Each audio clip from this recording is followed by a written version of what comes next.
Hello guys, welcome back to my YouTube channel.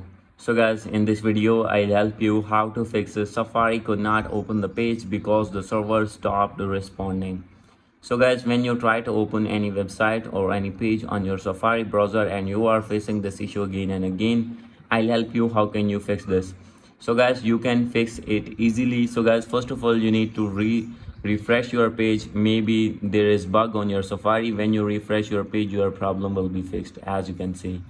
So guys, if still not fix your problem, no need to worry. You have to open your settings, and guys, make sure that you have connected with strong internet connection on your iPhone or iPad. And after this you need to go back, and from here you have to check your VPN connection. If you have connected any VPN, you need to disconnect that VPN. After doing this, you need to go back, click on transfer or reset iPhone, click on reset, and you need to reset your network settings. And now you need to check for software update, and you need to update your device to latest iOS version. And after this you need to go back, scroll it down. From here you need to open your apps, and you need to find here Safari.